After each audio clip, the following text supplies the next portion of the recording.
This is episode number 238 of the InnerFight-Podcast.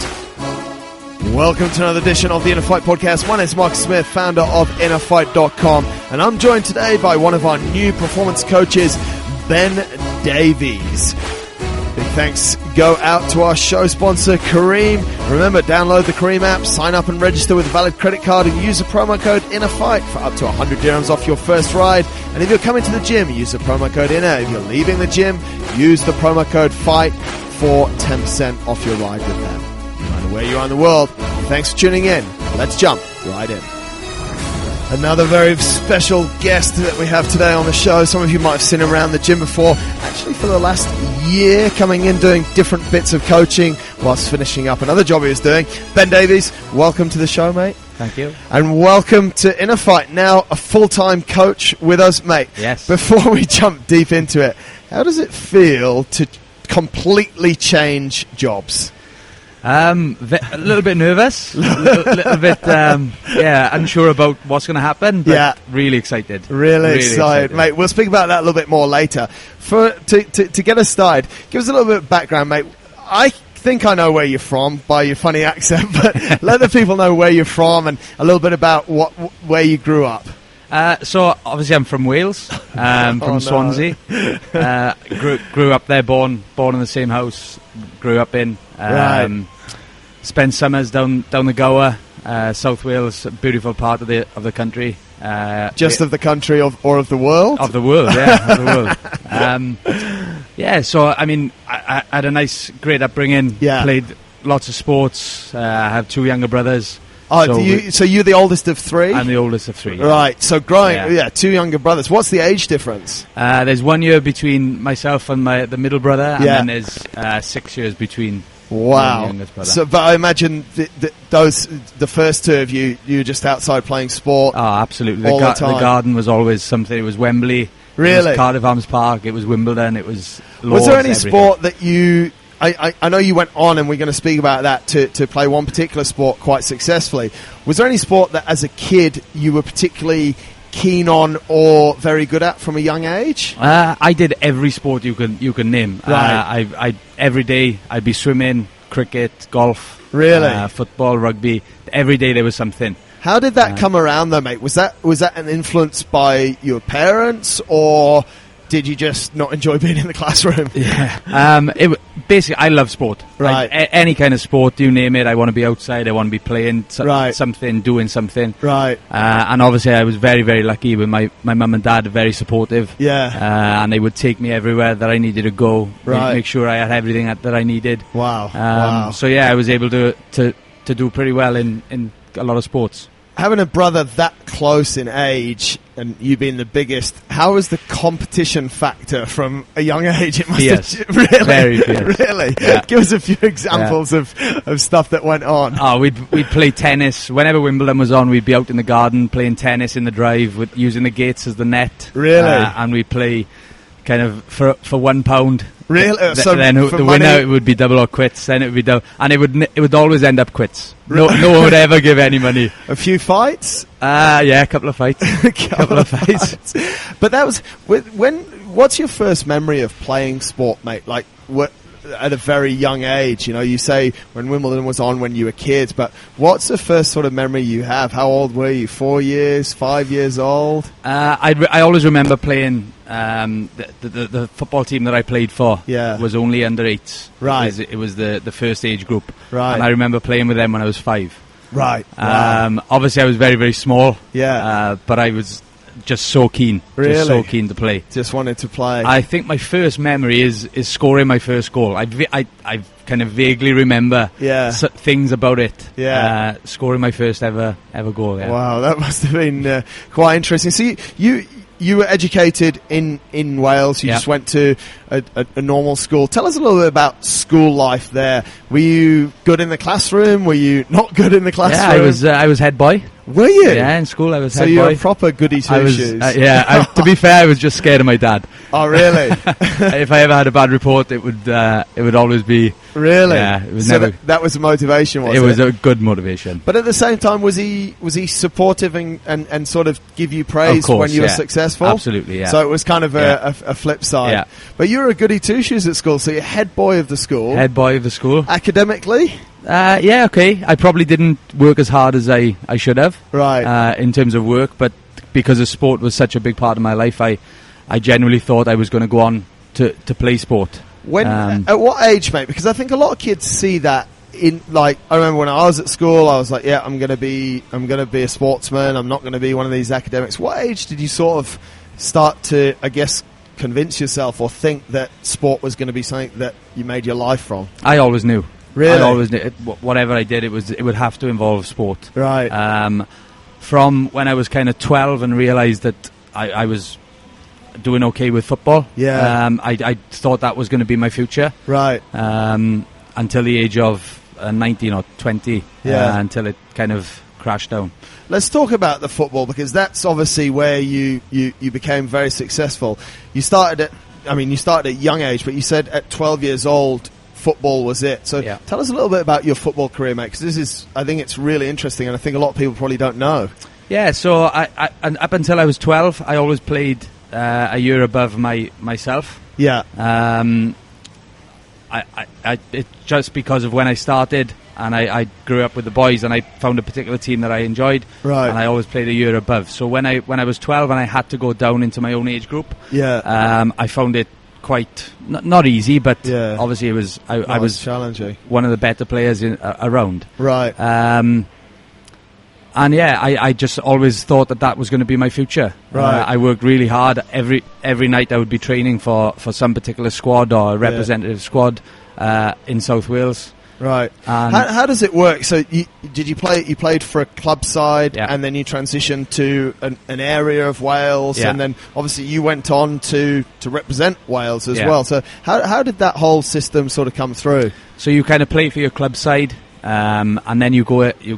The best players in the area get invited to play for what's called a centre of excellence. Right. It's like kind of like an academy. How old were you when you got invited to that? 13. How does that feel, mate? Like, you've obviously, you're growing up, you realise what's going on, you decided that you wanted to be pretty good at sport, and you get this invite to go to the next level. Yeah, it was incredible. There's a few things I remember. One particular thing, I went home from school to get some kind of sports kit, because I was going some training somewhere. Yeah. And these were back in the days of the answer machine in the house, and I played it, and it was a guy, scout from Everton. Wow. Who phoned and said that they wanted my details and this and that, and I just remember being so excited. And at 12 years old? Yeah. Wow. Just kind of jumping around the living room. And really? Yeah. That's it. I mean, that's incredible, isn't Yeah. it? So you got called up to the Centre of Excellence. Where did it go from there? Well, from there, when you play against other areas, Centre of Excellence. So we'd always travel to play up in Coventry and Liverpool and Manchester and different areas and play against their Centre of Excellences. Yeah. And then kind of scouts would come from different clubs. Right. And that's where you'd be kind of picked up and spotted. What was that like? Because obviously it's a team sport. There's 11 players. What was that like moving around the country as a youngster? Really, you just become a teenager playing a game that you love and sort of getting involved with these other 11 guys or the squad. What was that feeling of camaraderie like? It was brilliant. Yeah, absolutely fantastic. Is that something that made you want to play more? Absolutely. Is it? Absolutely. But what position did you play? I was striker. Is that?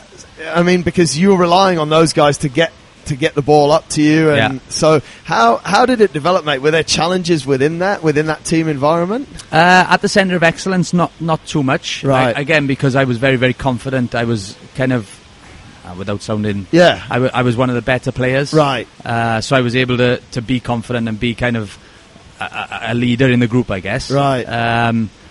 So it was fun. It was good fun. Yeah. And obviously, the higher the level went, the less confident I became as I was surrounded by obviously better players. And how did that transpire, though? Because obviously you went on to play at age group level for Wales. So what was the journey like?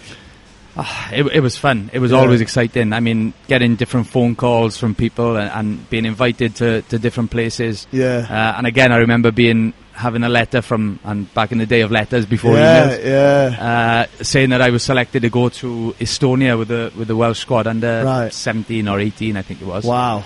That would be a massive honour, right? Yeah, absolutely. And so you guys, was that the first time you played for Wales? No, my first cap was actually in Ireland. Right.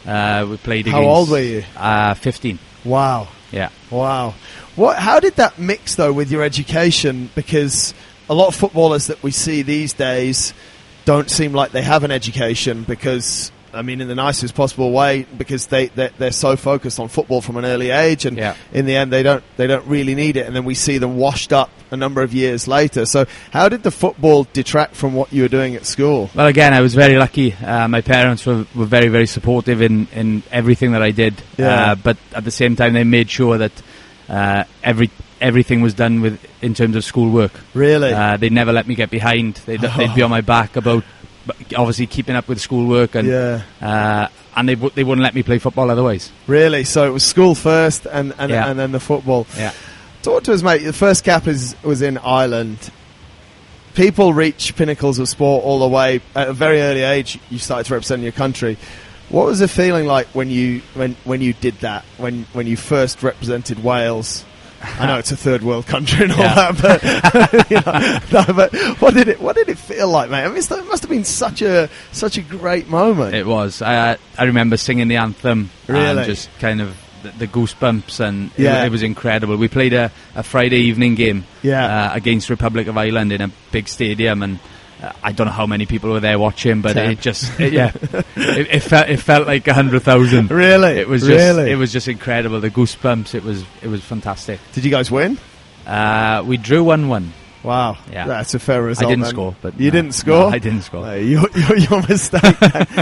How did it go on from there? 15, you get your first cap. Yeah. How did it progress? So by that time, I'd signed for Swansea City. Right. And I guess that was quite a big deal, was it? Yeah. Are they? They're a reasonable level club. At the time, they were Division 3. Right. They were at the bottom. Right. But the academy was growing. Right. They had a guy called Malcolm Elias who then went to Southampton and kind of developed Gareth Bale and all the Southampton youngsters who've gone on to do big things in the Premiership. Right. So that was the best choice for me at the time, because I thought they were staying and developing the academy. Right. As it happened, when I signed, the month that I started, they left to go to Southampton. Oh, mate. So it kind of crashed a little bit. Yeah. And then the money was pulled out of all the lower league clubs. Wow. Which, again, was very detrimental to my career. So you sort of signed to go to Swansea on a contract to get paid to play football at that young age.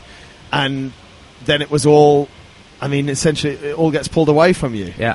What happened? I mean, what happened next? That's incredible. I was very lucky, again, because of my parents' support in school. Yeah. That I had good qualifications in terms of GCSEs. Right. So I was able to... Obviously, I didn't do A-levels because football took over. Right. So I was able to get a scholarship to university through football. Wow. So that was... So which university did you go to? I went to UWIC in Cardiff. Right. To study... sports management. So you studied sports management, but then you went on to do your... What was it called? PGCE? Yes. Yeah. Very well read. Yeah. Which stands for... Postgraduate Certificate of Education. Ah, yes, exactly right. There we go. Exactly. I was just going to say that. But what was it? Because obviously you did sports management, and then you decided, because the PGCE is an extra year, is it? Yeah. Yeah. So then, how did you decide you wanted to become a teacher? I was at the end of the degree. I didn't know what to do. It was a case of do my PGCE, or I was going to do my PT course. Right. I think it's called Premier Training course. It was back then. Again, 15, 20 years ago. Yeah. And I was lucky enough to get on the PGCE course. Yeah. Which was fantastic. And obviously finished the year. And in my second placement, the headmaster of another school was friendly with the headmaster of the school that I was in the placement with. Right. He called me at the end of the placement. Yeah. Was a particularly big Swansea City fan. Really? We talked football for half an hour on the phone, and he offered me the job. No way. And it's as easy as that. It was, yeah. But when you started out doing the PGCE, was there any other option but to teach PE, or was that all that you wanted to teach? No, it was always sport. Was it? It was always sport. So you didn't want to be a maths teacher that was good at football or anything like that? You just wanted to teach sport? Absolutely. And by this stage, mate, was football, were you still playing, or was it sort of like that's it really? No, at the end of university I made a choice. Kind of the football career was the Welsh League is not as competitive, and you have to travel to North Wales, and it's big travel. So I just decided to go back and play rugby. I'd always played rugby growing up. Right. All my friends play rugby for the local team. Wow. So I just decided that it's a pretty good standard. Yeah. Kind of Division 2 in Wales. So how old are you at this stage? I was 21, 22 maybe. That's incredible, because that doesn't happen often, does it? Where someone, I mean, obviously you played a lot of sport as a youngster, but then you've had a professional career really for what it's worth during your teens in football, and then at 21 you decide to play rugby. Yeah. What was it that made you go back? Because there's all this obviously arguments of football players are puffs to rugby players and all this stuff. What was it that made you wanted to go and play rugby? It was just, again, because the standard wasn't as high as I was used to playing. Yeah. And I just thought, well, I don't want to do this and play at this kind of standard. Right. So I'll just go back and give rugby a shot. I know I'm going to have to work 10 times as hard. Yeah. To get back to the standard of rugby that I used to play. Yeah. And I just wanted to do that. I wanted a challenge. Incredible. Mate, talk to us about the early days of being a PE teacher, because you're obviously a good athlete. What was the transition like of getting some kids that were not very talented and trying to make them do what came to you as something that's probably very, very straightforward? Yeah, it was hard. Very hard at the start. I had to learn to be a lot more patient than I am. Right.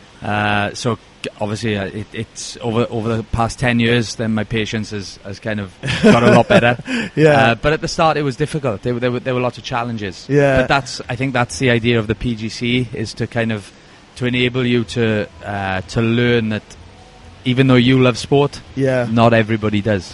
How did you challenge yourself to impart that on people, though? Because you'd obviously seen the benefits of sport in your life and enjoyed what sport brings, like you said, being in that team environment. Yeah. How do you manage to get that into, because some people just need, I think sometimes their eyes opening to what a positive impact sport brings. Yeah. So how do you get that into kids? Just always try to be a good role model. Right.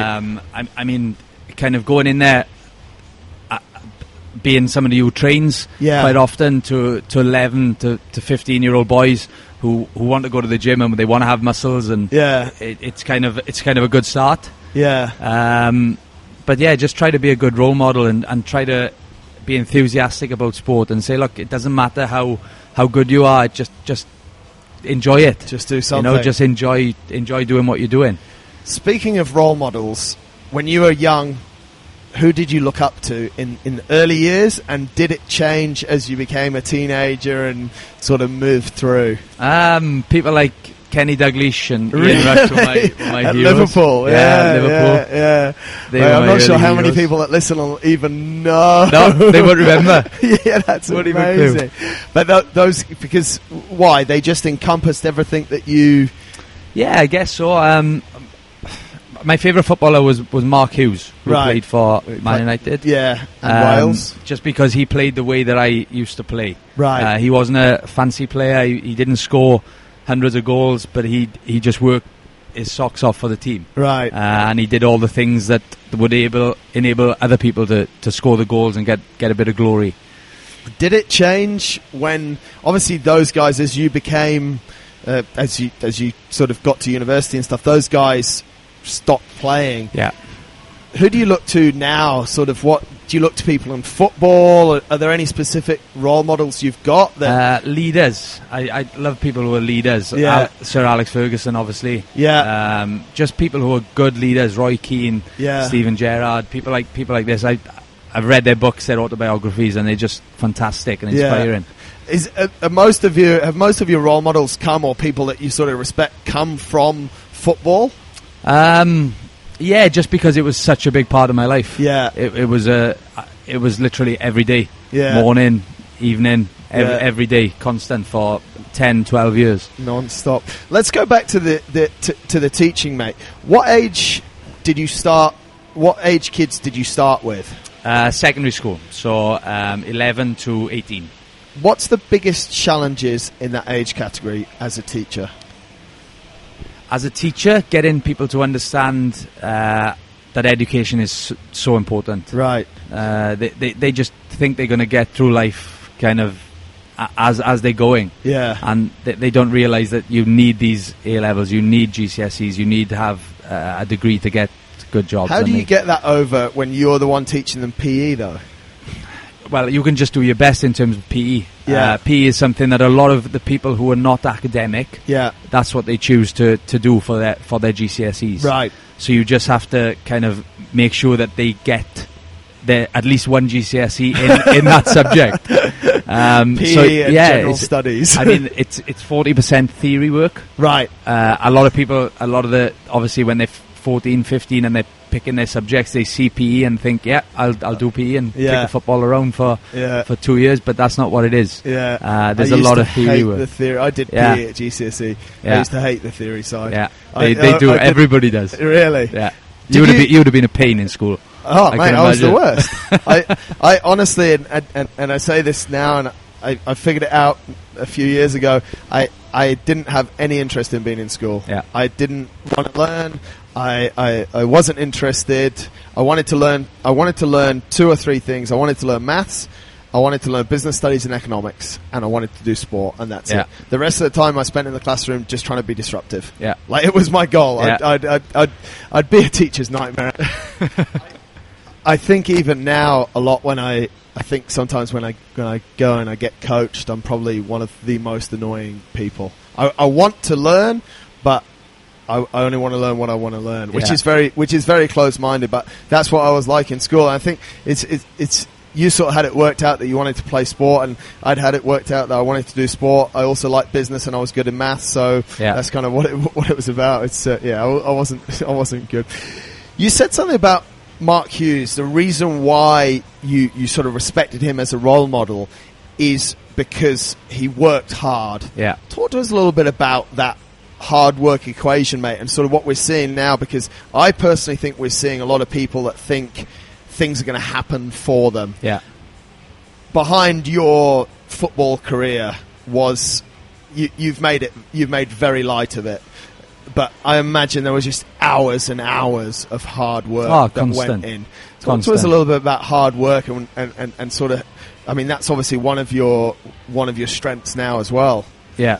I think people kind of see the end result. They see when you play football. They see when you're football training. They don't see the other parts. Yeah, the parts where you wake up at kind of 6 a.m. to go and run, or when you're out until 9 p.m. in the evening training and working really hard on your own.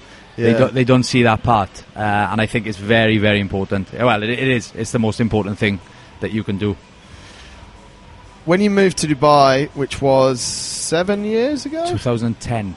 So just 6 years. 6 years ago.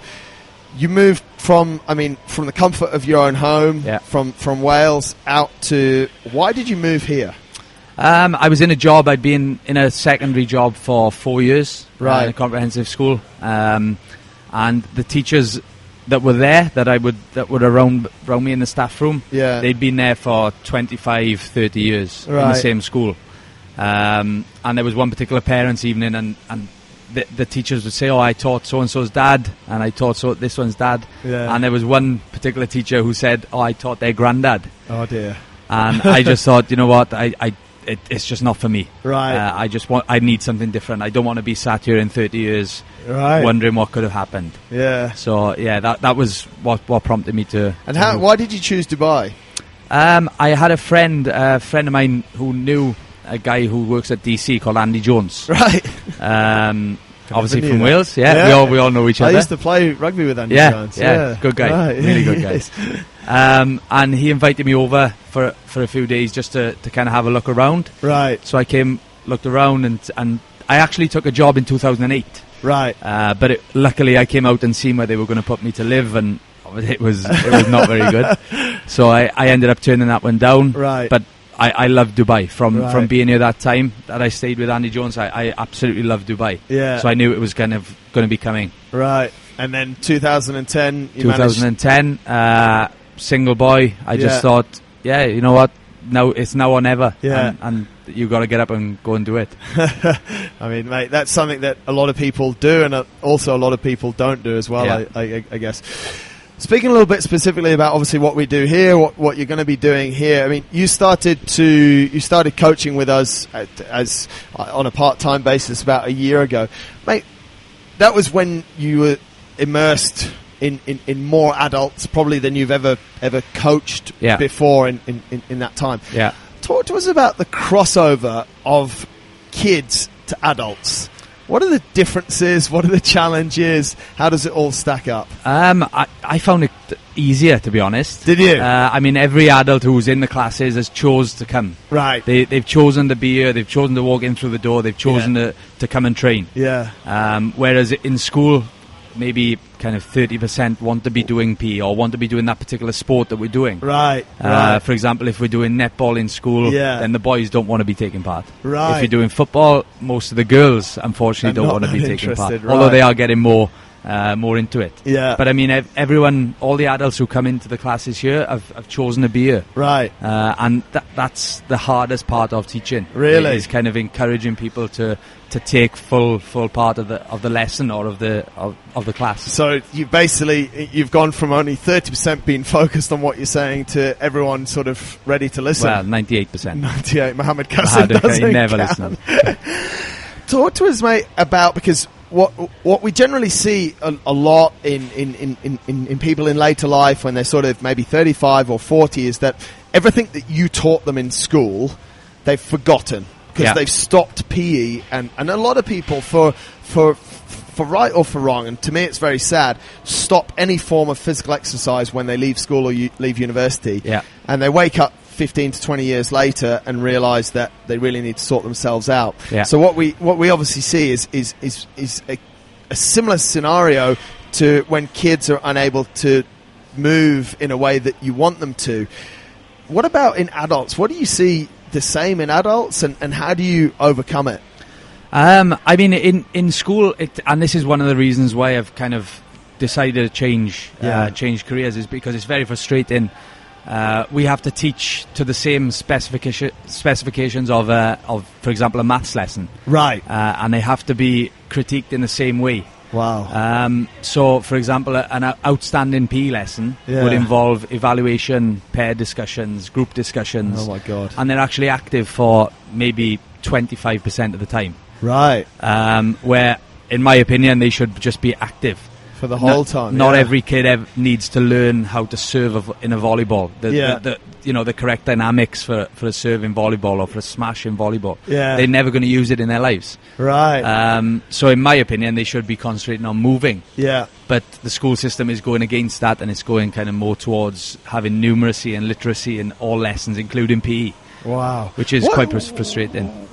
Mate, building on that, what will happen, or what will be going on in schools in 10 to 15 years when it comes to PE and stuff? If that's the way that it's going, we're sort of... So we've got an issue now that people are sedentary, and if we look at that population, 30 to 40-year-olds, they're not active enough. Yeah. We've got obesity, we've got heart disease, people are dying young, blah, blah, blah, we know the whole story. But if we're giving people a couple of hours of PE a week, and the curriculum says that we can only teach them for, like you said, 25% of that time, are we breeding people to be inactive? Absolutely, yeah. So it's going to be even worse. I think it will be. In terms of PE in school needs to change dramatically. Really? It needs to go back to being physical. Yeah. Rather than kind of trying to make it the same as a maths lesson or an English lesson where they're evaluating on iPads and they watch. All right, they're doing a performance and they're watching it back, and it's great. But within the hour, they're sat down for more than half of it. Wow. And for me, physical especially in Dubai, because there's not a lot of places for children to go, and for kids to go and play just kind of out on the street and things. Yeah. And that's the only time they're ever active. Wow. Is in PE. So in my opinion, it should go back to being a lot more physical. Yeah.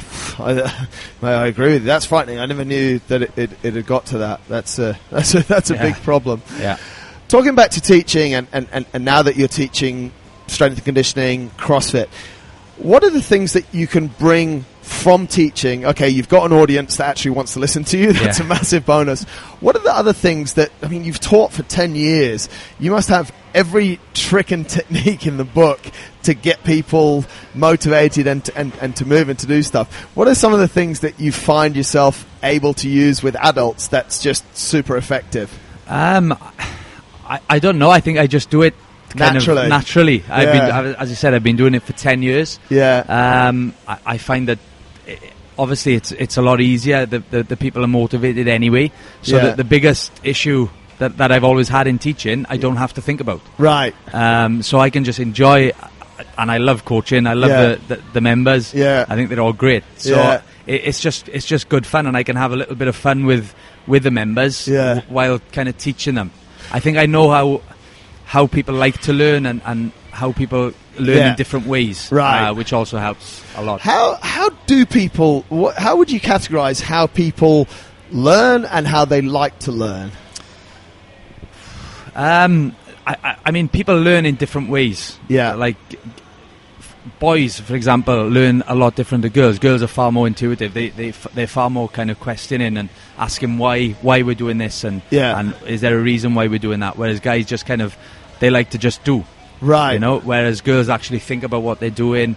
So that's a positive and a negative, I guess. Yeah, it is. And I don't want to just kind of say boys against girls because everyone's got their own different ways, But it's just very, very different the way that different people learn. Nothing like a girl to overthink something. No. Probably shouldn't go there, but still. Mate, some quick fun questions. Aside from teaching, what's been your worst job ever? Tesco. Night shift. Stacking shelves at Horrendous. Tesco. What age were you when you did that? Yeah, about 21, 20. I was in university. Really? Just a few pennies to get by? It was horrendous. Was it? Night shift. Christmas time. Really? What's your favourite place for a holiday? Maldives. You've just come back from there. Where will you go to retire? Good question. Home. Home? Yeah, home. Back to Wales? We've got a big family, aunties and uncles and cousins, and back home. 20 years from now, you're married, we'll speak a little bit about your wife in a second. 20 years from now, what does your family look like? Few kids. Yeah? Yeah. My wife and I, a nice gym. Yeah. In a fight, maybe. In Wales. In Wales. There we go. Mate, jumping into CrossFit and just to round it out for the last few minutes, obviously you've been fit your whole life. You played rugby, fitness came up. What was your first experience in CrossFit? Because you have a little bit of a reputation for being a bodybuilding guy. Yeah. For right or for wrong, you're incredibly strong. You look very good. What was your first experiences in CrossFit? It was actually DFC, 2013. Right. It was in the ice rink. Yeah. And I just kind of, I was fed up of just doing bodybuilding and going to the gym and having no kind of goals and nothing to work towards. Yeah. So I started off doing a few triathlons. Right. Was quite competitive in it. Yeah. Did okay. Yeah. And then I kind of realised that I was probably a little bit too heavy. Right. Because I didn't want to be skinny. I don't like being kind of under 80 kilos. Right. So DFC came up. Yeah. I went down and kind of did the qualification. Yeah. Managed to qualify. But I'd done a lot of work, again, like I mentioned, I'd done a lot of work on my own. I had a gym upstairs in my building with a rower. Right. And I'd literally just do, every morning would be some kind of interval work. Right. Rower, kettlebell, burpees. Really? Just very, very basic. So you're already doing what we know as sort of CrossFit style workouts before. Yeah. The competition did it give you a lot of motivation, or yeah, absolutely. How do you feel after it? Well, there were guys who kind of, I know, have been doing CrossFit for 4 or 5 years. Yeah. And I managed to beat a lot of them. Wow. So I was super pleased with how that went. And then I thought, I'm going to give this CrossFit a crack. Yeah. And I just went from there. Wow. And mate, as far as teaching it, when did you sort of, I mean, I guess because you're a teacher, it was a natural thing, but when did you sort of think, actually, I like this, I want to be able to teach it, I want to learn how to teach it? Yeah, it was while I was doing it. Yeah. While I was doing it, it's fitness has always been my passion. I've loved always working hard and learning how to be fit and learning new things. Yeah. And I just thought, well, this is what I love. This is what I love doing. And there's opportunities especially in Dubai to go and coach. Yeah. To go and coach something that I love. Right. So it was a kind of no-brainer. Moving from, obviously you played team sports for a long time. We speak a lot, and the CrossFit is known for the community that it brings. How similar is that to the sporting background that you came from, and how important do you think it is, especially in a country like Dubai? It's super important. Yeah. Being part of a team is super important. I know CrossFit is an individual sport. Yeah. But when we're training kind of in the red zone classes and with you guys, it's got that team environment. Yeah. I think the fact that we've all played team sports in the past helps a lot. Yeah, because right. I think that breeds a different kind of personality. Yeah. Which is fantastic. Yeah. I mean, even though it's an individual competition and usually an individual sport. Yeah. It is a team environment. I mean, that's the funniest thing, isn't it? Because literally every day in the class, it's man on man. Yeah. There's no, I mean, okay, we have team workouts, we have some partner workouts, but it's and you can see members are going head to head with each other. When we train, we go head to head with each other, and then it breeds this incredible community feel around it. Yeah. So it's quite unique, isn't it? It really is. It really is. Talking about working out, what's your favourite CrossFit workout? Ooh. If you were to pick one. I want a favourite and then least favourite. Either way round, you can give your least favourite first. Favourite would be running and dumbbell snatches. Really? Yeah. Just somehow? Yeah. Longer or shorter? Longer. 20 minutes plus? Yeah. Yeah. 24 minutes will be nice. You're quite good at grinding them out, aren't you? Yeah, I like a long workout. A longer one. Least favourite workout would include? Anything short. Fran. Really? Yeah, horrendous. You did Fran the other week? Yeah. Hungover apparently as well. Yeah. But mate, you did a great time on it. It was okay. Yeah? It wasn't too bad. It was okay. Mate, when you look at sort of the people that are coming into CrossFit now, we've got kids, we've got teenagers, we've got professionals, and it goes all the way, boys, girls. What would be sort of, for people thinking about starting a fitness journey, what would be your advice to them, or a couple of bits of advice that, because you've got an incredible amount of experience in dealing with people, in teaching, like you say, how people learn. How could you sum up sort of people getting into strength and conditioning, inner fight training, CrossFit? Just be patient. Yeah. Be patient. Don't think that you can come in and do things straight away. Yeah. You need to learn. You need to learn the techniques How first. do you contain that though, mate? Because I mean, that's a great point that we've got to, because you must have seen that in the kids as well. Yeah. Like when I was a kid, and it sounds like when you're a kid, you just want to do. How do you contain that patience? You just have to try the best you can in terms of classes and when you're doing PT with them. Yeah. I mean, it's always good to let them do something that they want to do. Right. Especially with the younger members. Right. Leave them do something for maybe 5 minutes that they want to do or think that they can do. Yeah. Then they realise they can't. Right. And then they think, okay, this guy actually knows what he's So talking sometimes just let people get on with it. Sometimes that's the best way. Yeah. Just let people kind of learn from their mistakes. Yeah. We've all done them. We've all made them. Absolutely, yeah. So it's sometimes the best way, and is the best way to make them understand why we're here and why we do what we do. Absolutely. Any more advice you can share for people before we wrap it up? Just work hard every day. It comes back to the same thing, doesn't it? Every day, just work I hard. think that's a good point, mate. I think that's one thing that we definitely see in you. You sort of just rock up, and people have seen it over the last year. You just come, just do the work, keep quiet, and just keep working. Yeah. I think that's one of the things, especially in a lot of the guys that, for those that don't know the role models that Ben sort of spat out there, the characteristic is very similar. Most of them don't really say too much, but work very hard. Yeah. Mate, we're looking forward to having you here full-time, every day. If members want to see Ben, if they want to do some training with Ben, or they just want to speak to him, he seems like a nice guy. You've listened to him for 40 minutes. You can get a hold of him at the gym. Mate, best of luck. We're really looking forward to it, and thanks for your time. Awesome. Thank Cheers. you. Cheers, man. Thanks a lot for tuning into this episode of the podcast, folks. I do hope you've enjoyed it, and thanks also to Ben for his useful insights there on moving from being a teacher to being a coach. Of course, you'll see him around the gym. Say hello to him. He'll be more than happy to help you in any way. Massive thanks, as always, go out to Kareem, our show sponsor. Download the Kareem app, sign up and register with a valid credit card. Use the promo code InnerFight for up to 100 dirhams off your first ride. And if you come into the gym, use the promo code INNER. If you're leaving the gym, use the promo code FIGHT for 10% off your ride with them. If you have time, please take a moment to hop over to iTunes and rate the podcast. We'd really appreciate that. And of course, if you want to watch the video version of this podcast, hop over to our YouTube channel. You'll find it there. If you have any questions for the podcast or people you want to see on the show, just drop us a mail, winning@innerfight.com. Until next time, take care.